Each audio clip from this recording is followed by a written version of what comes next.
Okay, you guys. Okay, we got 3 on the Old Town crew. We got Josh. Fat Josh. B, you're sitting this one out. Yeah. So you guys are sharing a mic. Okay. I think we're ready to rock and roll. Brew Happy! We're the longest running beer podcast in the Pacific Northwest.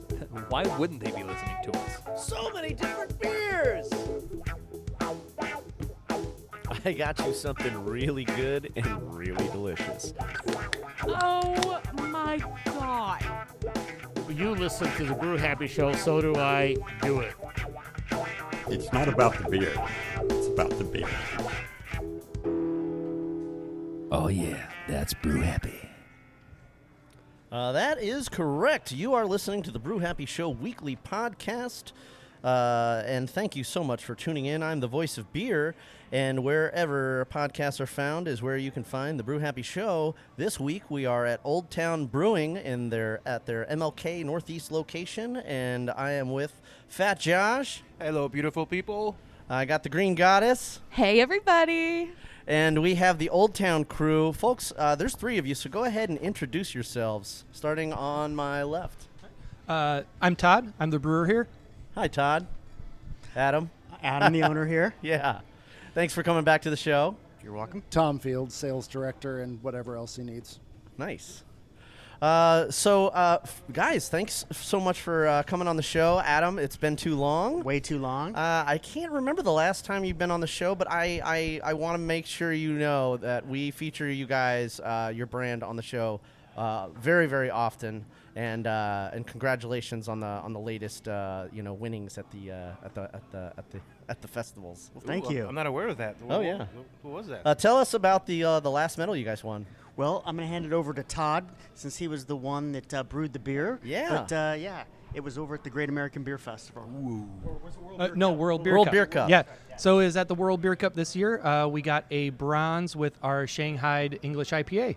Nice. Yeah. Yeah. Now, the Shanghai is kind of a throwback to your original location over in the downtown Old Town, Chinatown location, where there are actually Shanghai Tours underneath your pub. Yeah. Tell us a little bit about that. So, downtown location, which we just celebrated our 50-year anniversary. Yeah. Really proud of that, especially coming through the pandemic. Cheers. Prost. Oh, yeah, we do this a lot, by the way. Oh, That's I like the Prost this. bell. So, during the pandemic, we unfortunately were closed for 15 months. As many people were, yeah. And the landlord came to us and said, hey, we really want you to reopen. And so I said, well, there's not as many people downtown right now. And so for us to kind of go through that financial risk, we'd really like to have the space under the building. At that point, the 2 tour companies had gone out of business. Oh, so wow, really? About 4 years ago, we began doing tours on our own of the Shanghai tunnels, as they're known as. That's and amazing. so we are bringing thousands of tourists to downtown Portland. They're going on these spooky tours. We built a speakeasy down in there. We actually do a beer that was you tasting guys? at the end of the tour where you can taste some of Todd's great beers down in the Shanghai tunnels. And then at the end of the tour, they come up, they have a free pint. And they'll stay for pizza typically, but then they'll frequent a lot of the businesses in Old Town and downtown. Wow. And for me, I'm very passionate about trying to bring back downtown Portland. That's great, Adam. And so it's really helped to create some foot traffic for downtown during a time I think we really need some help. I agree. So cool. Yeah. Josh, Bronwyn, we're going to have to check this out. So you guys are still doing the tours? Doing the tours 5 days a week. Yeah, that's awesome. And so I assume like a lot of it is pretty much the way that the old tours used to go. The way that it looked when they did the old tours. One thing I always used to hear about is the big pile of shoes. Yeah, it's the same space, but we actually were able to get another 14,000 more square feet of more space. Wow. So we have, I don't want to spoil it for anyone that may go on the tour in the future, but we've created some fun spots. One of them being the Speakeasy bar. That we end the tour at. Nice. I heard about these before. I didn't know it was you guys. Yeah. Awesome. Wow, nice. That's great, Adam. Now, you have long been a champion of the hometown vibe, and you've been doing the Old Town thing since let's see. This says the building's been there since the pizzeria's been there since 1974. It says on your website. Yeah. And I purchased the restaurant, which was my favorite restaurant as a kid. I had my 9th and 30th birthday at Old Town, and when it was for sale, I just didn't want it to go away. And you fell in love with it. I did, and I was like, I get to be the owner. This is like a kid's dream come true.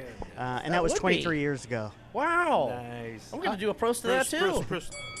I just like the fact that he says when I was a kid at 9 and 30. Yeah, that's great. And 53. Yeah. I'm 47 and I'm still a kid, so I feel you there, brother. 100%. So that's really cool that you grow up in a place and you get to you embrace what's going on around you so much that you want to help preserve it and amplify that for other people. To be able to have the benefit of that experience as well, and that's really a lot of what I have always viewed Old Town Brewing and the whole brand being about. It is. Community is everything, and I think more than ever, as Portland is going through a tough, last 3 or 4 years, it's about bringing people together. So that's really, if there's one thing that is my passion. It's not to join the naysayers, the people that are complaining, because you're not going to make a difference if you complain. It's how to build a coalition of people through pizza, through beer, through tours, through history, through small business, and really try to help our city. That's awesome.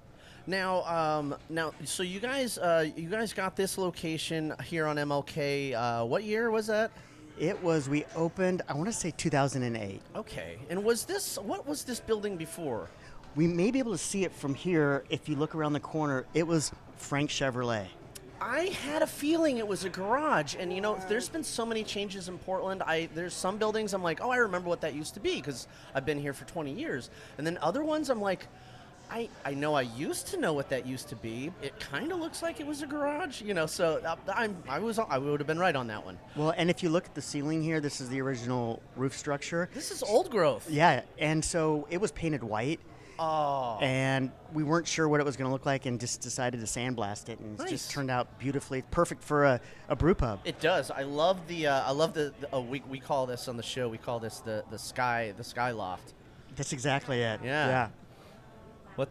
Sky Lounge, yes. We've had some people say it reminds them of Timberline Lodge, a little bit like a ski lodge, like a loft or a lodge, yeah. Yeah, so being able to turn an old garage into a pizzeria / brew pub with a sky lounge. I mean, that's and have that Timberline Northwest feel. That's a pretty serious accomplishment. You guys probably take a lot of pictures up here. We do, and it was for me, where it started was the city of Portland. They were trying to get a big grocery store to come on MLK because the whole idea was to regenerate MLK Boulevard. Yeah, well, they got one down the street. Well, back then, no grocery stores wanted to come. Oh. And they tried for years, and so they finally decided, well, let's get small businesses to move into this block. Okay. And then all of the businesses on this block, we own our own space. And you raised your hand. You were like, yeah, I said, I'll do that. Let's do it. Yeah, I lived, at the time, I was, 3 blocks away. Uh-huh. So it was, it's my neighborhood. Right. So, wanted to help build something that the neighborhood would enjoy. That's great, and obviously the neighborhood does enjoy it. If you're listening to this, you probably hear a little bit of chatter in the background. You guys have a D&D group that came in today, and this is like a regular thing for them. Yeah, they love this place. Yeah, this is their spot. Nerds. I'm also part of a D&D group, but we always have to meet at the DM's house.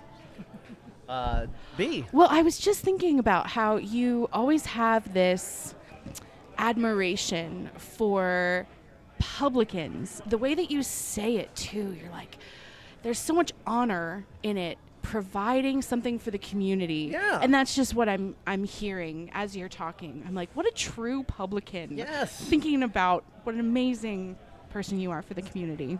Well, that's what a pub is. It's a public house. It's a place for the public to come and gather.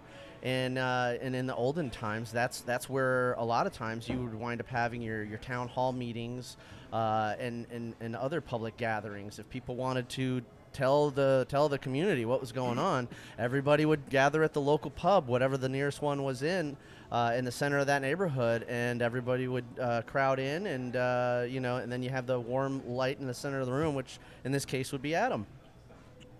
Snap, snap, yeah. Let's do a pro for this guy. That's the ring I was waiting for. I guess I don't have to wait for it. Well, I would say that why it was so important to me was coming from a job that was the opposite. So I had a corporate job before Old Town Pizza was That's right. I remember. What is it you used to do? I used to work at Adidas.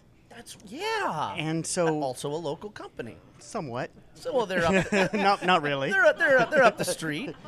But when you work for a company, the interesting thing is you really never get to interact with the end consumer. You're making products or ads or whatever it might be, or widgets, and you don't get to see them enjoy what you're making. And I think that's the beauty of the pub. Yeah. You know, whether you're making pizza, beer, or they're going on a tour, you get to watch their experience and their joy, and so I think that's really rewarding. Yeah, right on. Okay, so now tell us a little bit about the menu. We're going to talk a little bit about some of the beers we have on the table. And I want to know a little bit about what I have in my glass, because as the listeners know, if you beer fans have been listening to the show with any amount of regularity in the past year, you know I have always been a fan of a pineapple Kolsch, and my man sitting next to me here, Fat Josh, is the originator of the pineapple Kolsch that I used to love from Pono. Pineapple Express. Pineapple Express. That was my baby. And you guys have a pineapple Kolsch, which I am loving, by the way. Tell me a little bit about this. So yeah, our House of Bob. It's a pineapple Kolsch that comes in a 4.9%. We used pineapple in 2 stages, one during primary fermentation, and then a second dose at cold conditioning to kind of back sweeten it. Ooh. And at that same time, we also added a little bit of mint on top of that. I was going to ask you what else was in there, because I was catching something in there. I just couldn't figure it out. Yeah, there's some floral going on here, and I was going to ask you about that too, Todd. So that was the intent, was we didn't want it to be a pineapple mint beer, but that mint just helps lift it and brighten it up ever so slightly. But in this case, like it was there and it was noticeable, but it wasn't this smacky in the face, minty spearmint sort of gum thing going on. I'm so good at catching these just kind a of nice, things. refreshing. Well, yeah, and I couldn't figure it out. Yeah, and now that you mention it and I try it again, I mean it was all there. Josh, it was all there. I missed it. Yeah, Josh is the brewer here. I'm the one that really likes to sample beer. I've brewed beer in the past, but I really like to be on this side of the glass. I do have a question for him. Sure. What is your favorite beer that you brew here? Ooh. Yeah. What is Todd's favorite beer? It's time over time, probably that Shanghai IPA. Okay. Yes, I like the English style beers. Now that one being 6.2%, it is a little high, but I do normally like the lower ABV ones. But that is you drink more. That nice balanced beer is what I 6.5, normally like to drink. Okay. Is that what you're drinking right now? No, actually, I am right now drinking our Oktoberfest, which we just tapped today. Nice. Oh, it's fresh. So, hey. Yep. Ding ding. Oh. Nice. I warn you guys. We do this quite a lot. Oh yeah. All right. Now just real quick, going back to the pineapple Kolsch, why is it called the House of Bob? Well, we didn't think of a name until Tom here was the one who came up with that one. Tom? You want to take Bob? over? I'm just going to ask you one question. Who lives in a pineapple? Under the sea. Come on, SpongeBob SquarePants. I had a feeling. I didn't want to be presumptuous. I didn't know if you had a brewer named Bob, maybe, you know? I used to have a roommate named Bob. I just like esoteric names. Okay. And I come up with names, and everyone rolls their eyes and finally says, "Yeah, sure, Okay. Tom, whatever. Just go sell it." And that's according to the menu here, that's a 4.9%. So it's all about almost sessionable there, I think. Oh yeah. So very, very, very smooth. I mean, I've barely gotten into the show here yet, and I've already finished my Kolsch. I did cheat a little bit and take a few sips before we got started, but I couldn't help it. It smelled so good. Okay, that's just fine. Okay, so who's next? Josh, did we talk about your beer? I had both of them actually. The pineapple Kolsch and Oktoberfest, the same two beers. Oktoberfest. Yeah. Okay. And then Adam, what do you got? I went with House of Bob. House of Bob. Okay. You also have the Kolsch. It's You just open up a 90-something can? degrees outside, Oh. so I mean, gotta It's- have pineapple in your beer. It's got me feeling nice and cool. He just opened up a can over there. And then Tom, what do you got, bud?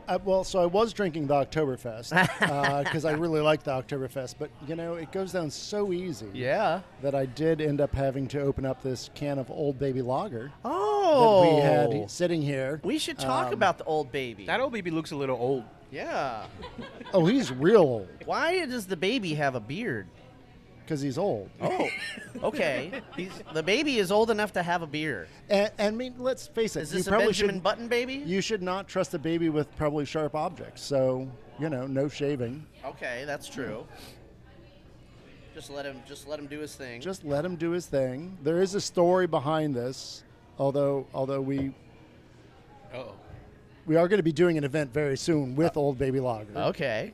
We just had our Olld Baby Lager pageant. Okay. And our winner, Jordan T. Mazurska, will be doing a bunch of fundraising over the next year. Oh. For New Avenues for Youth. That's great. Because we promote those guys. Yeah, and when you win a pageant, you should raise some money for something. Okay, so you should have a cause. So was he like wearing a sash and everything, and he had the whole beard and all that? So it's a pageant. It wasn't just a look-alike competition. Okay. Less than a third of the points were for looking alike the Olld Baby. Okay. We also had the talent portion of the show, which was the highest portion of points, and it was amazing. He was spectacular. We'll have the videos online soon enough. And that's at oldtownbrewing.com. It will be. OTbrewing.com. Or It'll be on Instagram. Probably Instagram. The Olld Baby Lager Instagram. Okay. And then the other points were for saying why you deserve to be Olld Baby 2025. Ah, okay. Did and they all what have your to write an cause is. essay or anything? They had to. Well, we had a pageant, so we had judges, Uh-huh. including Poison Waters. Okay. And they had to do this in person in front of an audience. Okay. And we had over 200 people.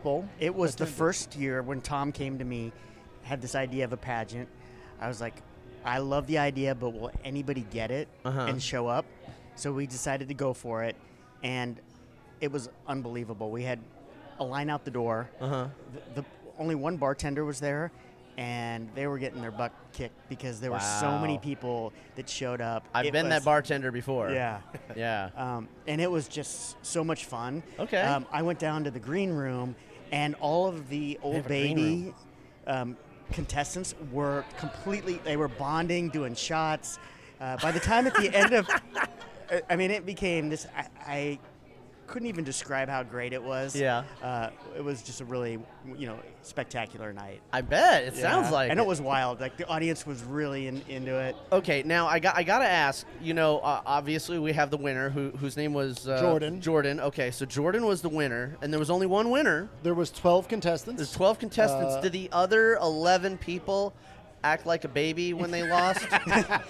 Or were they a baby about it? Or they were all very good. Okay. I will say we got to the last section, and one of the people got up, and they were supposed to say, "Why should you be Olld Baby 2025?" And he got up and he said, "Honestly, watching what everyone else has done here, I don't think I should be." Oh wow, humility. And there was some humility, which was nice. And then all the people standing behind him that he was competing with on stage started to boo him. What? Because honestly, they all were so supportive of each other. There was never a more supportive booing from a crowd of people that I've heard. Supportive booing. Supportive booing. It was phenomenal. I think the greatest thing was that we had over 200 people show up for the event. They came out. They did watch something stupid on a Monday night. And we had 12 people who had never met each other who walked away friends. And that was what it was about. It was about getting people together and doing community stuff. Wow. And really just having fun with beer. That's amazing. Just being silly. Bronwyn. Well, we all know the story behind the name, but maybe for the listener who doesn't know, will you tell us a little bit how the name was incepted and how the concept came? It came about over way too many beers. Okay, some of the best beers are thunk up that way. It was at the Great American Beer Festival, and it was a rewards trip for employees, managers at Old Town and Baby Doll. Nice. And at the end of the night, somebody brought up we should do a collaboration between the two companies. Okay. The two brands. And then people started talking about, well, what would the name of the beer be? Would it be Dolltown? No. Mm-hmm. And then some came up with Olld Baby, and everybody started laughing. Love Olld Baby. Oh. Two words that mean the complete opposite. Olld Baby, yeah. And someone started saying, we should talk about what the can would look like in the art. One idea was it would be a really old baby with a beard. It would have Portland on its knuckles. Wow. Tattooed. Have a rose. And we started kind of playing it out. We waited. We put a pin in it, and we said, let's wait till the next day, because we've had a little bit too much to drink. It may not be funny when we wake up the next morning. Right, but it was. But everybody was like, we still think we should do it. And so we created this can, this brand, and the employees at Baby Doll helped brew it. They came up with the idea of a light lager, because at the end of their shifts, they like to have a shot of tequila or whiskey, and they were drinking, some macro light brands. Yeah. And so we wanted to have a craft version of that. Yeah, so I'm going to take a wild stab at this logo concept here. The Gerber Baby and a Fighting Gnome they got together and had a baby of their own. Is that what happened here? It's pretty darn close. Okay. I was going to say a baby hipster. Which also brings me back to what I was originally thinking, and then went off on a tangent, because I do that sometimes. That's okay, Tom. Me too. Was that we will, in November, be having a competition, $20 to enter your story on the origin of Olld Baby. Oh, wow. So all of that money will be going to the charity that Jordan will be working with over the next year. Okay, well, I think I'm already off to a good start. You got to start there. Okay. You got to be able to read it in 5 minutes. Oh, well, okay. I'll have to work on that part of my relationship. Okay. Bronwyn, speaking of relationship, you're almost done with your beer over there. Yeah, I think we're all kind of nearing that point where we need another. But I got the pleasure of drinking the rice lager. Okay. I knew I had a that feeling you were gonna get the rice lager. Well, I knew that Josh was drinking the Oktoberfest, and I knew that you were drinking the pineapple Kolsch or something. So I knew I needed to get something different, but I was so delighted to see a rice lager on, because I will always order it. I almost 100% ordered that of the for time. you, but there was so many great beers on the draft list, and that rice lager. Let's see, that is. Well, even the bartender said it's their favorite. It's Crouching. What is it called? Crouching Rice Hidden Lager. Crouching Tiger Hidden Lager. Oh, okay, and that's a 5.5. Yes. Yeah. Okay. Yes. Yeah. All summer long. This was our season of hits, so we were doing movie title references on all of our beers this summer. Okay, right on. And then with your lagering, I got to throw out at least one beer nerd question. How do you do your clarification? Do you use I don't know, fish findings or diatomaceous earth, biofine? Yeah, I use biofine just to keep it help just make sure it clears up quick and easy, and then the biofine for the vegan aspect. Nice. We're already gluten right with the beer, so I don't want to exclude any more people who might have concerns with the fish bladder and the vegan aspect. So biofine helps avoid that issue. Well, a vegan will always tell you that they're a vegan, and I'm telling you vegans out there that you can come to Old Town Brewing and get yourself a nice, tasty beer, especially if you get the rice lager. Cheers. Roast. Yeah. All right. Well, before we go to break, and I thank all these wonderful people for listening to the show, do you guys have anything else you want to make sure everybody knows about before we come back and do some brew news? I actually have a question for you. You were saying, Josh, go for you are on the you're the sales. What's your Sales title director? again? Can I say sales director? Sales and marketing. Somebody's Sales got to and do it. Sales and marketing. Sales marketing. So what's that like? What do you do? I mean, I go out. I have one other employee in my team, Phoenix, who does a great job selling beer, and I go out and sell some beer, and I track numbers, and I do all of the fun stuff, which is not terribly fun. Well, but just Tom, go sell beer. That's the big thing. Well, I think one big news, since most people, haven't heard or might not know, is that we self-distribute. We have That's our- right. I see yeah, your I so see we your switch- van That was my around. next question. Yeah. So occasionally, yes, I have to deliver kegs as well, but I avoid that as much as possible. We Josh, have a you driver. know a little bit about that. I did 14 years for Point Blank Distributing as a driver. Oh, that's where I Yeah, recognize yeah. you from. Josh That's feels your it. pain. Yes. Yeah, you know what? Wait till you're 55 and try lifting a half barrel. Yeah, that's why I quit. I'm Yeah, like, no, I it's do not. that It's no not more. good. It's not good. It's- I'm close to 50 now. Yeah, Same here, yeah. it's Killing not me. good. So I do that as little as possible, but sometimes that happens. I mean, the thing is that, we all know this is kind of a tough time for breweries, and we are up about 100% over where we were a year ago. Okay. Because myself and Phoenix are out there talking to people, shaking hands, kissing babies, shaking babies, kissing hands, whatever we need to do. Kissing and shaking old babies. Kissing and shaking old babies, yeah. All right. Nice. And then Todd, tell us a little bit about the man behind the beer. Oh, well, I'm assuming this isn't your first rodeo. No. I'm born and raised in the Midwest, Okay. suburbs of Chicago. Okay. Started there with Goose Island. No shit. I used to brew at the pubs of Goose Island. Yep. Whoa. Got to work. I got to give you props just for that. Let's do it. Best barrel aging program in the country. Nice. Very cool, man. And that's the last of my beer. Yeah. So worked there for 2 years. That led me to Rock Bottom. Okay. I worked. The one here in town? I did. Yes. Okay. So Did you work under Charlie?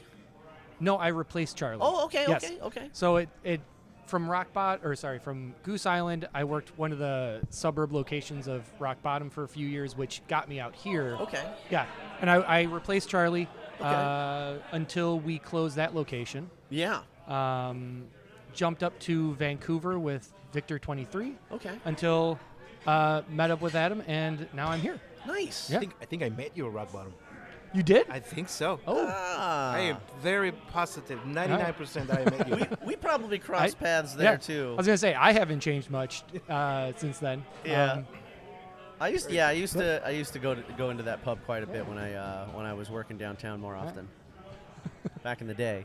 Well, awesome. And then so one of the things we like to ask most of our brewers is, what is your favorite thing? What is your favorite type of beer to brew right now? And is it the same as the kind of beer that you like to drink? Oh, yes. I would say they're both the same. Okay. We just brewed a porter. Okay. That will be out in a couple weeks. Nice. I believe on Nitro. Did we make the final decision on that? We're going to Nitro got a that porter beer on up? Nitro? Tom? Yes. Yeah. Tom says yes.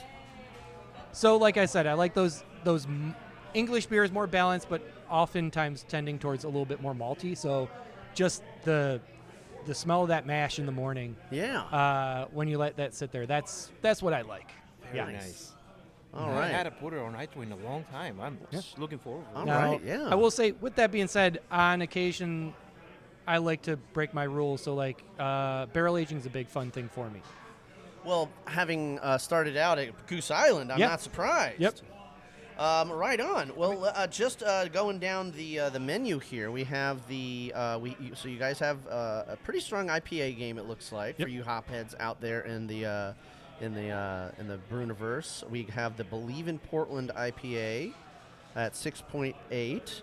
The Wouldn't It Be Rice IPA at 6.7.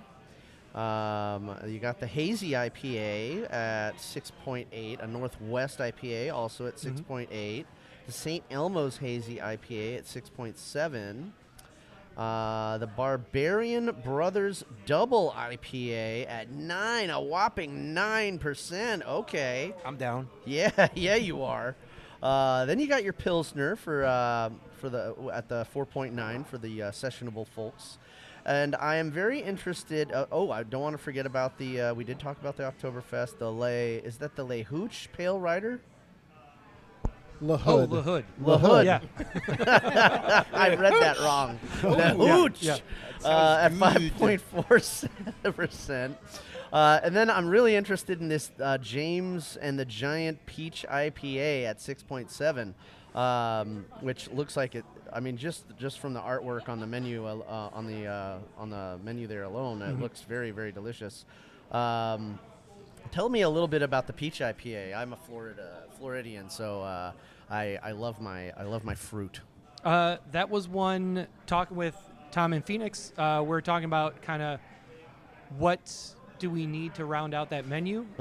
We had enough IPAs, but what would work? A few. Yeah, so we're like, what if we threw something into an IPA sort of thing? And I believe Phoenix was the one who suggested peach. Okay. I jumped right on board. Nice. Tom too, and we're like, let's go for it. So we decided to do that. All right. We threw, I think, 80 pounds of peach puree into that batch with a little bit of peach terpenes from Abstracts. Oh, Yeah. okay. Yeah. Abstracts. Yeah, Yeah. we talk about them all the time. I met them at a GABF a few years back, and they have just been growing ever since. Great folks over there at Abstracts. I thought by peach IPA it was just the flavor from the hops. Some hops absorbs the flavor of some fruits. Yeah, you some use hops some do, real but fruit. no, we used actual peach fruit in this Very one. Yeah, nice. That's great. Generally we wouldn't, at least I wouldn't either call a beer like a peach beer unless we added peach to it. Like unless we added that thing to it, it wouldn't be that noun or adjective to it. Okay. It would just mention that those flavors are in there. That's Nice. true. No disambiguation. Yes, You guys are yeah. straight shoot from the Yeah. hip there. Okay. Awesome. Yeah. Well, that's pretty great. Oh, and Bronwyn, what do you got there? Well, okay, so I'm curious about two things. Sure. Maybe we could get beers and then talk about it. Oh. I don't know. Okay, so I'm curious about fresh hop season. Oh, yes. And what plans are for fresh hops, because we love fresh hop beers. And then secondly, I want to talk more about community engagement. I want to talk about the fact that there's a bunch of people up here playing D&D. Oh, yeah. And there's like game nights. I'd love to hear about more about what you host at your spot. And then I want to talk about the community engagement, like the cleaning up on Mississippi and the fact that you guys are hosting an after party here. You know, I want to hear more about that Oh. before we completely go to Brew News. Okay, no problem. One other quick thing. Sure. Hey, Todd, Yeah. we were talking about barrel aging. Oh yeah. Do you think you could grab some stuff for us? Oh. Yeah. Okay. I We think I might be able definitely to need to do go that on a for break. you. All right, yeah. Take a break. So I Let's take a think break. this is a very good opportunity to get into some music. We're going to be back with head brewer Todd Britt, publican Adam Milne, and then our director of sales and marketing Tom Field. Thank you very much. Josh, we're going to be coming back. Bronwyn, we're going to be coming back with some music and some more beer right after these happy tunes and some words from our friends in the industry. Roast. Yeah, watch the chords, folks, and we'll see you in a few minutes. Nice. That was good. That was good. That was very good. That was very good. Hey everyone, this is Fat Josh, creator of the Pineapple Express Coach. You are listening to the Brew Happy Show. Cheers.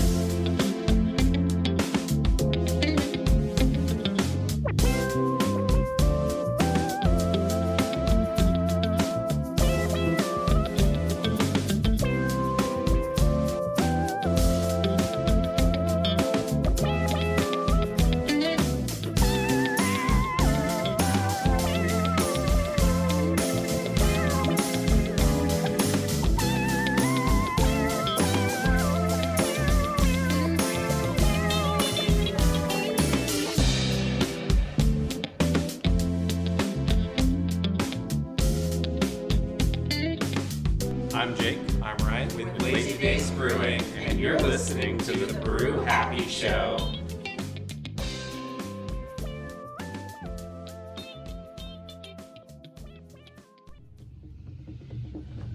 Beer mongers. Where in this urban jungle can I find a decent craft beer? Look, what's that off in the distance? Distance? What distance? We're so conveniently located at Southeast 11th Avenue. Beer mongers, bottle shop and tap room. Oh no, what's that? Don't worry, that's just Damien rooting around in our extensive selection. So many different beers! Beer mongers, bottle shop and tap room. For more information, visit thebeermongers.com or check out our social media. It's not about the beer. It's about the beer. You can't get so crazy about beer that it becomes obsessive. The second part is about the beer. It means it's about the beer culture. It's about the camaraderie that comes with the first beer. It's not about the beer you're drinking. It's about how you drink it, where you drink it. It's a cultural thing. It can't be a singular event. I mean, they have a word for singular events, and they're not fun. Hello, I'm Jeremy from Brews for New Avenues, and you're listening to the Brew Happy Show.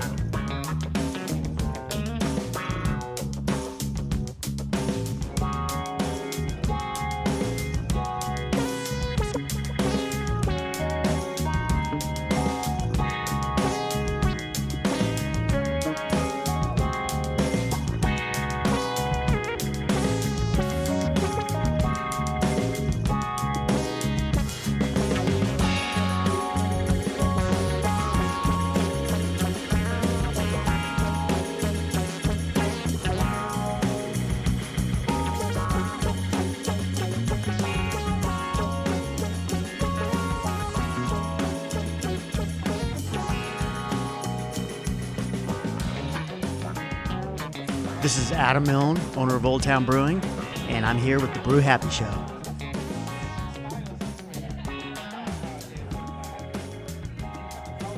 All right, we're back, and thank you, listeners, so much for tuning in and staying tuned in. We are still here at Old Town Brewing over on MLK in Northeast Portland.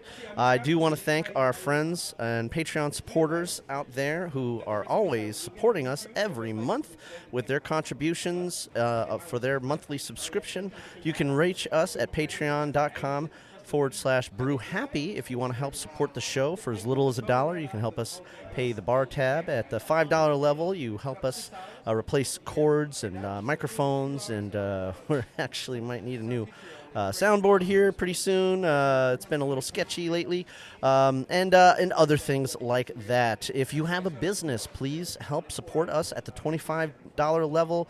You and our friends, like our friends at Lazy Days and their 3 awesome and tasty locations, can make sure that people hear about your wonderful business and your awesome products. Lazy Days is a great place to go where you can have a relaxing time any day of the week.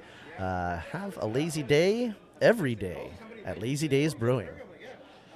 All right, beer fans. Well, we are back, and we have our friends here at Old Town Brewing. They're going to be filing here, back in here in a moment. We have Adam at the table talking with Josh, and we have Portland's favorite Kiwi that's popped in on us here, and we're going to get into the baby doll connection as well. But first, I want to talk a little bit about these tasters we have sitting in front of us. Now, these are part of the barrel aging program. Am I correct in that? Yes, you are. All right, Yeah. Todd, tell us a little bit about what we have here. Tom was telling me we got a 1 and a 2. Yes. And these are from 2 different barrels. Wine barrels? Wine, yes. Wine barrels. Wine barrels. No whining, Josh. Okay. The same base beer went into it. It was a Belgian strong blonde ale, 8.5%. Okay. Went into Argyle wine barrels. Argyle. One is a like my socks. What is Pinot it? Noir. Pinot Noir. Okay. The other's a Chardonnay. Okay. Yeah. All right. And I'd go with number 2 first, Yeah. 2 actually. first? I'd go with 2 Yep. first. That's the furthest from me? Yes, it is. Okay. And that is the Chardonnay number 2. Chardonnay. Oh, it does taste like Chardonnay. Ooh, Belgian blonde.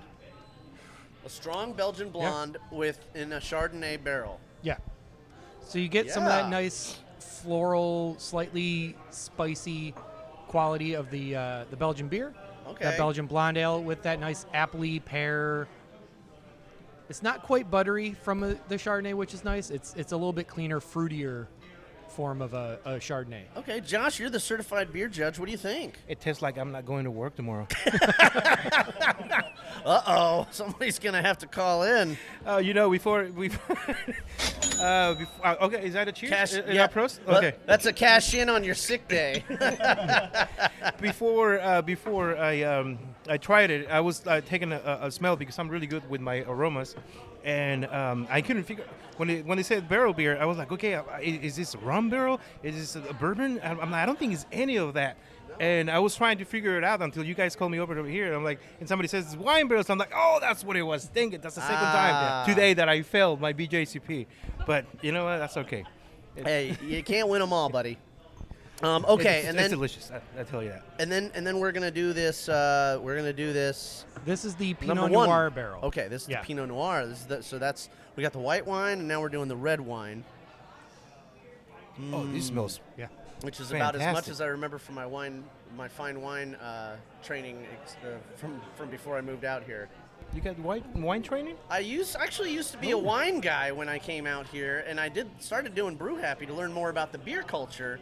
Now I don't remember a damn thing about wine. Except white and red. I got the white and the There's red white part. and there's red. Yes. We'll talk about rosé later.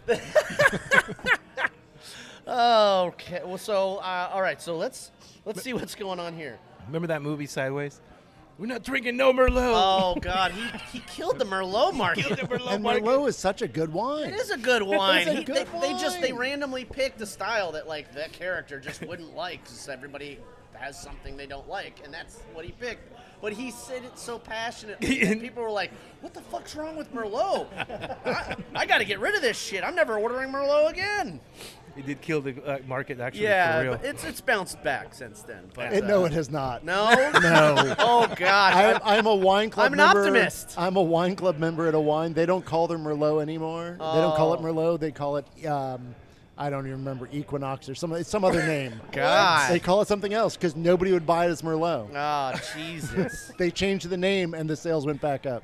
Oh, wow. my. Okay, well, I mean, you got to sell the grapes. You got fields and fields of them. Drinking Merlot, we're drinking Pinot. Pinot. H beer. Pinot Noir. Yes. Okay. Oh. Pinot Noir. So you just get those darker fruits to round it out more, a little bit more mouthfeel to it as well. Yeah. And just a fuller character to it. So it's a little lighter and brighter on that Chardonnay. This one's much more complex. Okay. A lot more. I can definitely taste happening the there. Pinot Noir. Yeah. I mean, when I managed the bar at Adriana Hill Grand Ballroom for 13 years, and I sold a lot of Pinot Noir, so I know what it smells like, and it smells like that taste. It's delicious. Thank you. Good Yes, job. Bronwyn. Good job. What we Look got at John here? Lovegrove's photo. What we got here? Oh, John Lovegrove has a photo with the Merlot killer over there. What was his name? No, it's what's his name again? Paul Giamatti. That's right. Paul Giamatti. Yeah, that's right. Of course, John the Kiwi has. Yeah. Let's not blame Paul Giamatti. He's the actor. He's not the writer. That's true. Let's he did such a good job at acting that Yeah. he killed the industry by his acting. I mean, but that's like giving me credit for the beer that Todd makes. Okay. I'm just saying, Todd's making the beer. I'm just selling it. Paul Giamatti only sold it. Yeah, but if you come into a pub and you emote the wonderfulness of like the peach IPA or this barrel aged beer that we have here, and I'm a beer buyer and I buy it. It's true. That hey, whatever sells it, right? It doesn't matter how good the beer is. That's somebody's the sales. Somebody's got to get it into a drinker's hand. Which that's is which where is you what come- Adam pays me to do that. That's the job, Okay, right? I mean, I'm just saying, he makes it. He pays me to do it. I'm just Too doing modest, my job, man. Too modest. Oh, I'm just trying to protect Paul Giamatti. Honestly, I mean, I love that guy. I do too. He's a fantastic actor. He really sold the character's ire for Disdain. Disdain. Thank you. That's what I was looking I knew what you were going for. Okay, Todd. Yeah. How do you come up with this barrel aged stuff? Oh, Josh wants to know. I mean, as you can imagine, from my origins, you'd think it's all stouts and whiskeys, and I do have a love for it. But that experimentation eventually does come in. So for something like this, it was especially now that I'm out here, especially then you have more access to wine barrels than I did back in Chicago. It's what would work well. And in my mind, Belgian beers particularly do well with wine character, the character of wine barrels. Do you guys do a lot of Belgian beers? Not a ton, but I push more than I think. Not as many as he'd like to. Okay. Not as many as I would like, but probably more than Tom would like. I mean, we can only sell so many Belgian beers in this market. So. Now, Tom, you're in sales and marketing. What time of year do you think Belgians would be a better mover as far as a buyer is concerned? We are entering that time right now. That's what I feel. Right? That's what I feel like. It's Halloween. Let's get drunk. And I'm throwing it out there. We did a show with Whitney Burnside from Grand Fur not too long ago. I've had her on the show before in the past, especially back when she was working with 10 Barrel. I know she is a big lover of Belgians. So if you guys want to do a collab, I think that would be cool. That would be a very cool collab. Do people like collabs? Of course they do. I'm just kidding. That's all. Like you go to the market now, it's like half the taps out there are collabs. Yeah, you could call it the Old Fur. Hey. Hey. Yeah. I'm liking Take it easy. Yeah. So much better than Dougtown. I was going with Dougtown. But then who's So much Doug? better. I have an uncle Doug, but he was kind of a jerk. So. Who's Bob? We don't know who any of these people are. But we figured out who SpongeBob was. So Yeah. Okay, and so we got the barrel aging program going, rocking with Todd over here. What other things can we expect? Because we're getting into that season where barrel aging is going to be rolling down the stairs into our glasses. Yep, so we got this one, and then we also have our Nina's Revenge. Ooh, Nina's? Yeah, Nina. Nina is the ghost of our downtown location. Okay. I actually had an Aunt Nina. You did? Yeah. Pronounced Nina? Yeah. That's the first time I've ever heard that. Everybody says Nina. No, it was Nina. My parents used to joke that my sister's attitude was the reincarnation of her in my sister, because my sister was always a little surly. So, little ghost travels with the name Nina. Ah, okay. I didn't actually know that the ghost of Old Town is named Nina. How did I miss that? That's amazing. Okay. Yeah. So we have our beer called, it's an Imperial Stout called Nina's Revenge. We did age that in whiskey barrels. Spirits in the Spirit. Yep. So that will be coming out in October. Okay. Right after this one that we just drank. Okay. In time for Old Hallows Eve? Yeah. Okay. Yeah. As far as barrel age, that's all we got right now. Okay. We're just starting out. You got to start somewhere. And limited space with barrels. Trust me, the minute if he gives me the go-ahead, I throw barrels in there before he has a chance to double think. Okay. Nice. So, yeah. Well, if I'm you always want, gung-ho, but we're taking that slow. We're doing these two for now for this year. Well, if you want, Josh and I probably can do it make again. we'll make some room in our garages for the barrels that you might all forget right. about. We'll see how these go, and we'll try these. We might try these again for next year as well. Okay. Yeah. Awesome. Any sour beers in the future? Sour, like barrel sour? No. No? No. That one's a little too scary for me. It is a little scary if for I me. could separate those somehow far away from the brewery. Yeah. Yeah. You will need a different location. That's right. Yeah, it takes too much. No, I don't like to do that. For sours, what we do is we'll do a kettle sour. Okay. Yeah. So Kettle sour's easy. Yeah, we'll sour it in the kettle for 48 hours. Okay. And then just boil it to kill everything off, and then, business as usual with the with the fermentation. Like a Berliner Weisse? Yeah, yeah. And then this year we got one more right now on the docket. It'll be like a triple berry. We're going to use like, right now, kind of blueberry, marionberry, blackberry, something like that, to try and give it that purplish, bluish hue for the Halloween as well. Oh, okay. Yeah, there you go. Yeah. Yeah, I don't come across enough purple beers. Yeah. But it's a lovely hue. Every now and then I see them. And actually, I think I might have seen some on the coast. It was like a blackberry something from Rogue that I think I had over the weekend. Which Rogue? Blackberry Kolsch. Blackberry Kolsch, yeah. Didn't you bring some, actually? Actually, yeah, I did. I brought some Blackberry Kolsch for my friend Josh here. Come on. I did, yeah, it's true. This guy likes to give gifts. So as you guys know, I went on this amazing road trip with our friend John Lovegrove, the Kiwi, and when we stopped by the Rogue location, they had a case of Blackberry Kolsch for $15. Doesn't that sound so good? A blackberry honey Kolsch. Wait, this is for me? That's for you. What? Yeah. We can crack one open now if you Let's want. do it. Let's do it. Or you can just keep it all to yourself. No. I want to share. I have more at home. I want to share. Well, you are a lot nicer than me. Usually if I get a 4-pack, I'll be like, I'll open one, but the rest are going home with me. But I got a whole flat of that thing, so I'm yeah. Sharing is caring. And caring is love. Yeah, there you go. Thank you, Tom. And I have an empty glass, so there you go. I think Bronwyn? Oh, that's right. Absolutely. We got to ask this guy because he's the owner. And Actually, my contractor told me on Friday that he had this at the coast. He was on a project and said it was delicious. Oh, nice. So this is research. This is now research. Yeah, it's okay. This is field research. It's good. Yeah, market research at the Sky Lounge in Old Town Brewing. In the first half, he might have said no, but now we've been drinking. All right. And you guys do it up. I've already had plenty. So Mr. Brewer here was saying earlier that experimental, it's really important here. That's how you come up with a bunch of recipes. You like it, you keep it. You don't, brew it again. Experimenting. That's how I did it. One time, remember Burnside? When Burnside first opened, Burnside Brewing, they had a homebrew competition. It was fruit beer. Fruit beer. I entered that.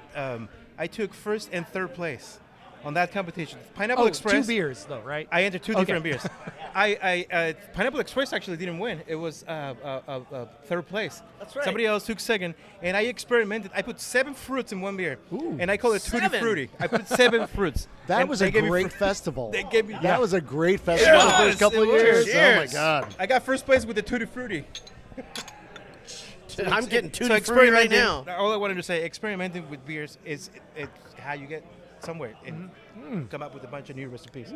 Yeah. Between the blackberry and the peach IPA, I'm Tutti Frutti already. In the Chardonnay. Because that was the glass I used. I used the Pinot Noir one. It's a blackberry Mine was Chardonnay. Pinot glass as well. Yeah. I did a little rinse. Okay. That's That's smart. See, yeah. I usually do that. Tom's doing it right over here. I'm a sales guy. Yeah, I know how to do this. You're a purist. Presentation, man. Nothing wrong with that. Take it easy, Paul Giamatti. No fucking Merlot. Is anyone waiting for the Nona slices? I don't. John, you ordered pizza? No? I don't. What the hell? Okay. if you don't find anyone, come on back. Yeah. Now, real quick, I almost forgot. We got to give some love to our bartender down there. Would somebody remind me of his name? Davis. Davis, that's right. What's Let's up, do Davis? A prost to our man Davis down there. Now you have to listen to this because we say your name. Yeah, as a fellow bartender, we got to give love to our servers out there. They're the face of the company, and he's rocking the bar down there. I will say he's good too. We certainly appreciate him. He said he's on a mission to watch every movie that we've named our beers after for this summer. Oh wow! So yeah, that's ambitious. Which is, I think we're close to 10 now. Maybe. Some of them are really bad movies. That's okay. I did not tell him to do that. Well, so. he volunteered that. He volunteered to put himself through that, and you know what? That's the kind of employee you want to hold on to. But he had also never heard of St. Elmo's Fire. A what? Yeah. Okay, well, there you go. I'm just saying, which we named that St. Elmo's Fire because St. Elmo's Fire has the most number of Brat Pack actors in a Brat Pack movie. That's true. And we Yeah. made a hazy with the most number of hops we could reasonably put into a hazy Wow. Okay. Which was how many? I think it was 10. Yeah, I think triple 10. dry hop. Just doing what we could with Abstract. it. Which just went hop? crazy. Which hop do you think would have been Judd Nelson? Very resinous. Very Yeah. resinous. I'm just. Which one? Warrior. Warrior hops. Okay, yeah, I can see that. I can see that. We don't have to do all the rest of the whole rest of the Brat Pack, but That was funny though. yeah. Judd Nelson was always a standout character for me. All right, what's that? I want to hear about fresh hops. Oh yeah, let's talk about fresh hops, and then don't let me forget about Baby Doll. Yes. So we're going to do 2 fresh hop beers this year. The season is upon us. Yep. A lager and an IPA. Okay. The first one is an Italian Pilsner with Hallertau hops. Hallertau. Yes. Yeah. From, oh my God. Crosby? No. Oh my God. Goshi? Yes. Thank you. There you go. It's like I just had a mental freak out Those there. are I was my like, how'd two I forget favorites. them? I call them Yeah. brain farts. And then, so that's going to go in the Italian Pilsner. Okay. And then the IPA, it'll be a version, the Believe in Portland IPA will be fresh hop this year. Okay. With Luminosa. Luminosa. Yeah, also coming from Goshi. Yeah. Okay. Through Indie Hops. I'm not familiar with those hops. Is that in any way inspired by Furiosa? I don't think so. No. Oh, okay. No, I think You're that, making I stuff think up it came now. out before that. Oh, all right. Well, yeah. I like So wordplay. now you're just like stuck on movies now. I like wordplay. You guys did this to me. But the Believe in Portland, Yeah. you know, we do the Believe in Portland program. Okay. Uh, Tell us and about that. I think Adam should. Okay.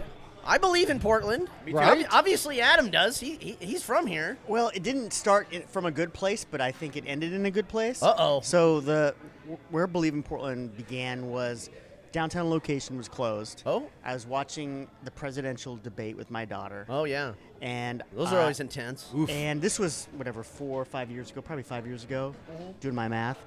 And Portland kept coming up, and we started counting how many times Portland was named in the debate. Yeah, and most of these people have never even been to Portland. Exactly. I hate that shit. And so I was getting pretty pissed off. Yeah, me too. And so I decided at that point that if I could open up the downtown location, I wanted to be in our, Old Town was going to be a voice of positivity and change.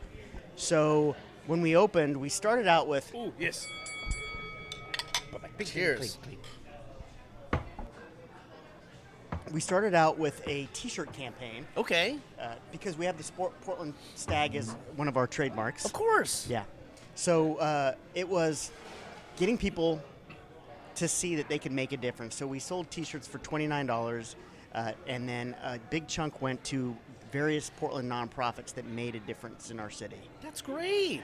And really, it was just, I think people were overwhelmed of like, I want Portland to get better, but I don't know how. Right. And just buying a T-shirt and then wearing it with the Portland Stag, showing like I love my city and I want to be part of the solution, was just a simple way that they could show that they were contributing.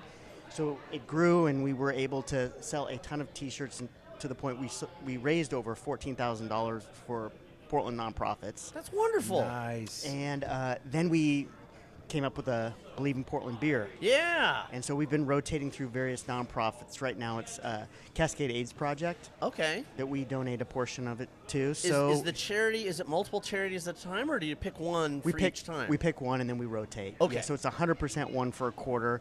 We're trying to figure out if we do it for a full year, which we might end up doing. And that's what we're talking about. This is obviously still a discussion, but I think we're going to go the full year and let the Olld Baby pageant winner choose the charity. Wow. So okay, do you have like a list and he throws a dart, or does he kind of pick his favorite one? We have a discussion. Okay. We have a discussion. We're adults. That's adults, yeah. you know. Right on.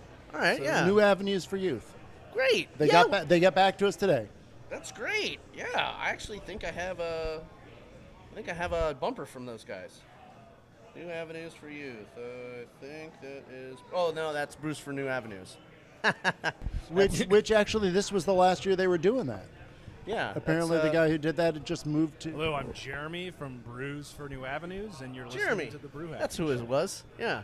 All right, is that the guy that just moved to New York? I guess so. I guess I'll have to swap out the bumper. Something, I don't know. Yeah. But All right. Thanks for letting me know, guys. So we're stepping in. We're stepping up. We're not. I mean, they did a lot. The Brews for New Avenues was amazing program. Yeah, they did a great job. So we can't take over everything they've done, but we're gonna hopefully take up a little bit of that slack. Okay, nice. And that's one of the things I've always loved about Old Town. You guys are always doing awesome things for the community. You're always very involved in the community, and you're always very supportive of the Portland brand, which, I mean, it makes sense because since you're very tied in to the Portland culture here. Okay, so tell us. I want to say. So you mentioned, politics and what you can do to help your community. It's so funny because I'm thinking of Reverend Nat immediately as you were talking about what you wanted to do with the community. It made me think of Rev Nat and how he ran for District 4 office, and he was in our district, and we supported him. We went to his rallies, and I'm thinking his we party need here. He did his party here, right? Yeah, he did his launch party here. That's right. Oh, really? Yeah. Are you serious? I almost made it. I was just flying back I thought you were mentioning this on purpose. I had no idea that there was a He did his because party I was going to say we need Adam for president and we need Rev Nat for vice president. Oh, there you go. There you go. Hey, I'll drink to that. So this is funny that you mentioned I that. believe that. I had no idea. Adam Milne for president. I'd do that. So Rev Nat is a really good friend of mine. You too. And he helped me out when we were acquaintances, but we didn't know each other very well, when the city of Portland was trying to take our trademark and license it to Anheuser-Busch. I remember that shit. That was bullshit. And it was, we had kept silent because I was trying to work it out with the city, saying, okay, do you realize what this sounds like when you're trying to take the stag that we've trademarked, gone through the process, and license it to an international conglomerate? Yeah. And it's on the sign, on the Burnside Bridge. Like, what? Come on. So Rev Nat was just amazing. He organized a rally. It ended up becoming national news. Jeff Allworth wrote an article about it that just kind of spread like wildfire. We were talking about you guys as well. Yeah, and you were too. And I think the whole beer community said, like, what the hell is going on here? Yeah. So Rev Nat, I mean, he had a number of different rallies here. I wished he would have made it to city council, but the guy is amazing, and I think he really cares about Portland. He does. Anything that he does, I'm a big supporter of. Yeah. Same here. Yeah. It's cool dude right there. Yeah, we need more locals getting involved in local politics and helping to enact change for the positive. And Did you know he drive for TriMet too? Yeah, for I think just a little bit. I think like 9 months or something like that. Almost he quit a year, so yeah. he could run for he quit so he could run. Yeah. I don't know. Anyways, back to the beer. Back to the beer. Love the peach IPA. Thank you. Todd, what do we got coming on the menu next? All right, so talked fresh hops. We got that porter nitro, the 2 barrel-aged beers. I'm hoping that Tom's looking at the calendar real quick to help me out here. Oh, yeah. He's like, no, it's Facebook. I was going to, but I got distracted. It wasn't Facebook. It was still work stuff. But that's hold all on, I'm getting there. No, so one of the things people don't realize is that in order to get the barrel age ready is you got to make that beer a year in advance. Right. So we will be having another batch of the Nina's Revenge, unbarrel aged, coming up after that. Gotta love Nina. Yeah. Give Nina some love. Yep. Yeah. So she doesn't haunt your dreams. No. We have so we're going to do the Belgian Blonde, Strong Blonde again. Whether or not we decide to do 2 barrels or if we just pick our favorite, we're all going to sit down and kind of discuss that. Okay. At a later date. All No rush on that. So, but the we're the gonna unbarrel aged you're version doing of those another is coming. migration pale. Oh, that's right. Migration That's pale? we just did a now. collab, Yeah. and we're already out. We love migration. Did he finish kegging it today? Because No, I just started kegging it Cheers. today. Migration. We love those guys. So, yeah, you have to finish kegging that tomorrow because we have to send it out. We're out. Yes. But you're doing another one of those batches. This is live right here on the Brew Happy that Show. one was the collaboration concept. Was they come here, we brewed. So we use the same malt and the same hops, but in different ways. Our batch was a pale ale. Theirs was a saison. Okay. So That's we an used interesting combination. We used two-row and wheat for the malts, and then hops were Styrian Golding, Cascade, and Ariana. Cascade's a classic. I don't think I've heard a lot of Ariana, though. Ariana gives it a little bit more of that stone fruit, brighter, a little bit more of that modern hop quality. Is that a Northwest hop, Ariana? I don't think so. Oh, I don't. Does it sing? I don't think so. Is it a Disney fruit? A Disney hop? It does definitely sit at the top of the beer and definitely have a prominent character to it. Yeah. All right. So definitely like a soprano and alto. Yeah.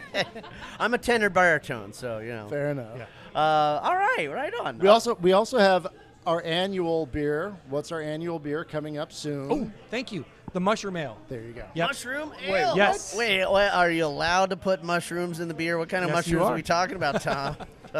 I mean, we can talk about those later, but no, not in the beer. Okay. No. This one it uses candy cap mushrooms. Okay. Which give a very distinct maple syrup. Candy cap. Yes. All right. So that is all. It's an alt style beer. John Foyston, if he was here, you'd love that. So you have that easier drinking but malty, style beer. The no maple syrup added to it, just the candy caps added, but it is very distinctly like. All right. I'll say that we brought that beer to the Great American Beer Festival. Yeah? And people would not believe that we didn't put maple syrup in the beer. So if you haven't had a candy cap mushroom, or a lot of chefs use it in desserts, you would swear it's maple syrup. It's sweet. I'm going to have to try that now. When we open a bag in the brewery on this end, you can smell the maple syrup on the other end of the brewery. Wow. And so one of the lessons we learned when we first made the beer is less is more. Yeah. It is so strong. Okay. But it's a mind-bending beer in that you cannot believe what you're tasting. I have a feeling Todd is going to get a sample now. I think you are right. I'm glad that he went towards the cooler because I know there's actually a bottle in that room over there, which is really warm, and I'm terrified. He's quick. About that bottle. And when I saw him get up, I thought, no, he's not If you getting guys that ever bottle. have join the Portland Marathon, get that guy on the roster. You know what I'm saying? Hood to coast. Okay. To coast. I think he's more of a like give me the baton for a little while kind of guy. Actually, true story. He was a like football, rugby guy in college, I think. Really? Whoa. Really? Are those mushrooms? Oh, I thought you had the beer. Wow, they do smell like maple syrup. No. So we have a little bit left. He's keeping it, Josh. You gotta give it back. So it's like you're saying, it's hard to wrap your head around. So we started just having a little bit, having a jar up front at the bar, so when people ask. Oh, Bronwyn just crack fell it in open love. And just see, it's. I think I just lost my wife to candy cap mushrooms. Wow. That's very interesting. I just want pancakes right now. Yeah. Should I be jealous? God, and the scent is lingering too. Yeah. It's really, really Do you luxurious. have any beer made with this right now? Not right now, no. Okay. No, but this is what will go into that Okay, mushroom ale. okay. Yeah. It's amazing. Yeah. All right. I'm just having flashbacks to the Pancake House over on Powell right now. Yeah. Oh man. Okay. That is fantastic. That's 5 blocks away from our work, so I go there quite a lot. Okay. House. Okay. So before I forget again, we got to know about the baby doll connection. Oh. Tell us, Adam, how did that happen? You guys been doing pizza for a while, and Bronwyn and I, we love us some baby doll. So tell us, how did you guys meet, and how did you have this baby? Good question. A little over 4 years ago, the founder starter of Baby Doll was selling the business, and I didn't know, but somebody that we mutually knew approached me. No kidding. And said, hey, this person is, selling Baby Doll pizza, which is the best New York style pizza, I think, in the city. They do a fantastic job. And I had so much admiration and respect for that style of pizza and how it was executed and this crew that's there. Yeah. So I ended up buying it, and my thing is, because I bought Old Town 23 years ago. Right. When there is a great pizza out there and a following, you don't mess it up. No. And I feel like there's a lot of pressure when you buy an established business. So my thing was, don't screw it up. Well, you guys were already making great pizza. Was there a change or an adjustment that you had to make? Oh, that was the one in Southeast. Yeah. So, is that what your question is about? So we, purchased Baby Doll pizza there, and just made sure that we were keeping the exact same recipe. Okay. Same crew. Okay. So nothing changed at all. Gotcha.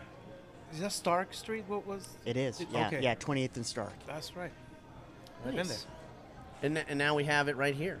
Yeah. So in Northeast, we started getting a ton of requests for people in North Portland, Northeast Portland that wanted Baby Doll here. Yeah. And it is a really nice, to-go style, big 18-inch pizza.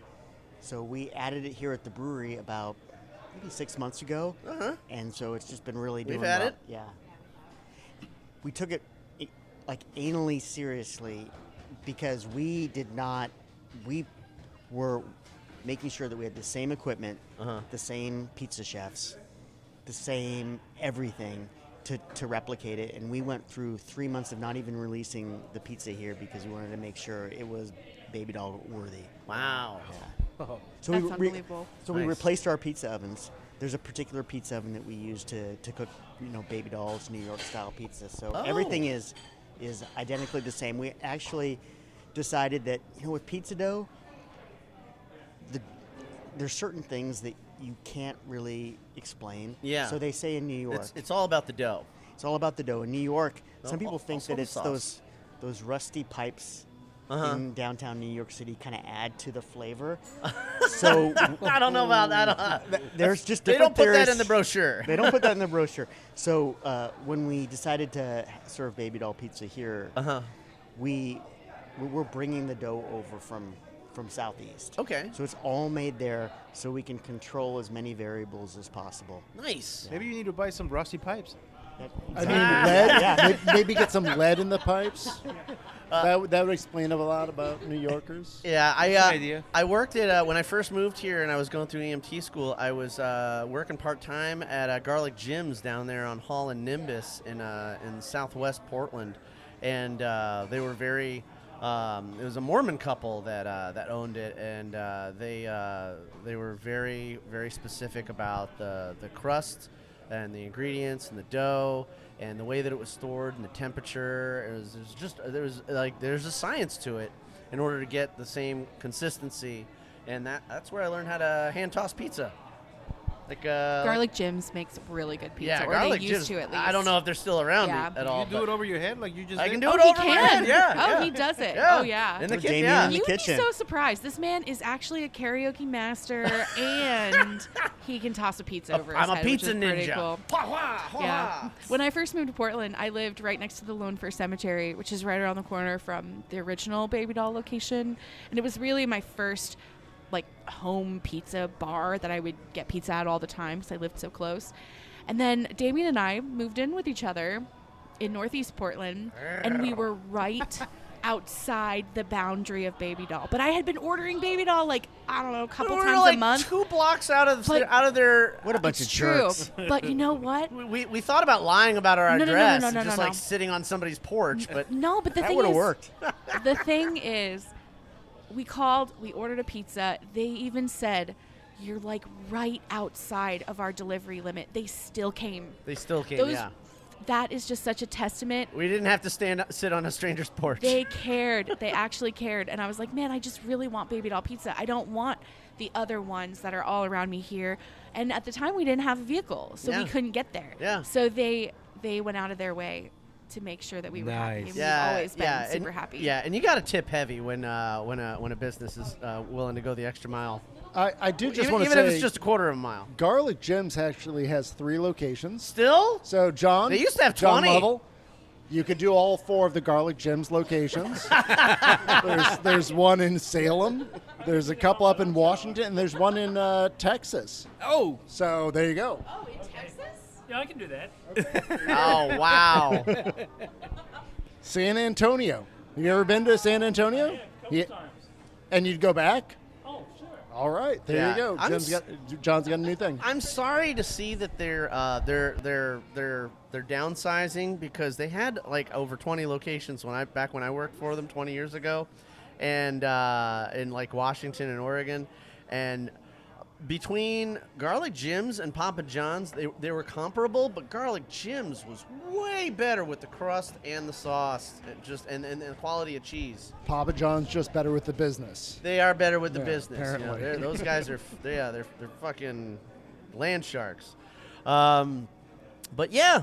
All right, and I guess I have one last question, and I guess this is for Tom on the sales and marketing side, which is something I have a background in as well.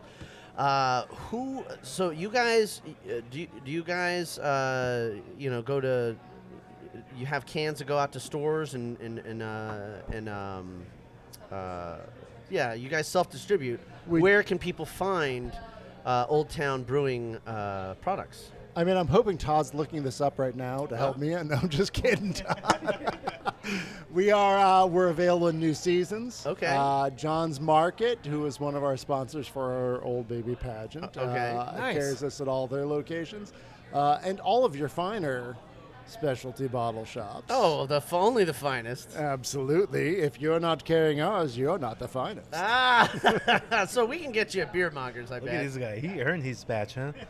Sean, are you listening to this? Can they find you at Beer Mongers? Sean is listening to this. Sean is, okay. Oh, yeah. Love Sean. I actually, I met Sean when he was first opening his first location. That's when I started doing the podcast. There you go. Yeah, back in the I day. was working for General back in the day. Wow. Yes. Oh, I got some stories about that. I'm old. That's how we bumped into each other. Yes, indeed. Yeah. So, yeah. But New Seasons, Okay. many of the locations. We have and one right next to our house. Which one is that? Right, Rosa Parks and okay. Interstate. Well, you walk in there and ask them if they have it. If they don't, they can order it. Yeah, nice. Yeah, absolutely. Awesome. Well, great to know. And Adam, Todd, anything else before we exit the podcast and enjoy some wonderful baby doll pizza downstairs and some more brews? I just want to thank you guys for coming here and shining a light on what we're doing. Oh, and thanks. The fun that we're having tonight. So Yeah. really grateful that you guys came over here and featured your show with Old Town. Yeah, well, it's always a fun town. A fun town. It is a fun town here at Old Town. And if you are listening out there in the Brewniverse and you are a fan of beer, which I know you are because you're listening to this podcast, wherever podcasts are found, you need to get your butts down here to Old Town. They got 2 awesome locations. They have this one right here off of MLK. And what's this street right here? Sumner. It's just right there. I need new glasses. Alberta. Just say Alberta. That probably Alberta, yeah, they're over there off of the Alberta district. And then you'll see the Baby Doll Pizza logo right there on the corner of the window there. And then you got their other location, their OG location over there in the Old Town, Chinatown district. And that's the haunted one, according to your website. And you can do Shanghai Tours and check out what's going on underneath. I'm totally going to hit the other location on the way home. Yeah? Both in one day. John That's what I Lovegrove, do. Portland's favorite Kiwi. That's he likes to not hit. open Mondays He likes or Tuesdays. Not open Monday or Tuesday. But you could go to Baby Doll. You're breaking his go to Baby Kiwi Doll. heart. Which is the most wonderful heart to break. Aw, so that's what we got going on here on the Brew Happy show. Thank you so much, listener, for tuning in this week. We love you so much. Please make sure you have a wonderful time at Old Town Brewing and get yourself a slice and a tasty beverage. the next time you stop by. Cheers. Prost. Yeah, prost indeed. Cheers.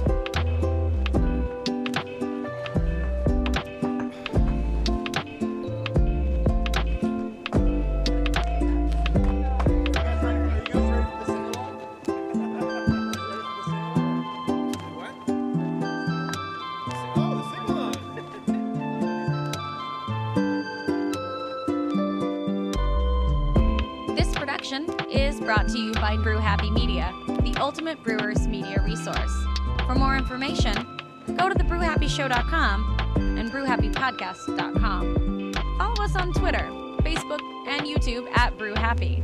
For more cigar pairings, please check out our sponsor, paulcigars.net. Questions, concerns, advertising, or guest relations, please reach us at brewhappypdx@gmail.com. Remember, brew happy, drink responsibly. Cheers.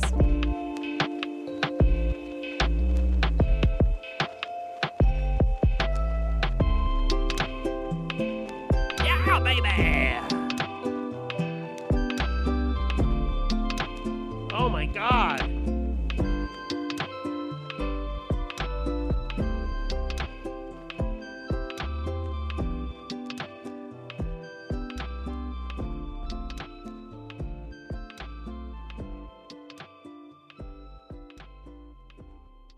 Drunk last night, drunk the night before, gonna get drunk tonight like I've never been drunk before. For when I'm drunk, I'm as happy as can be.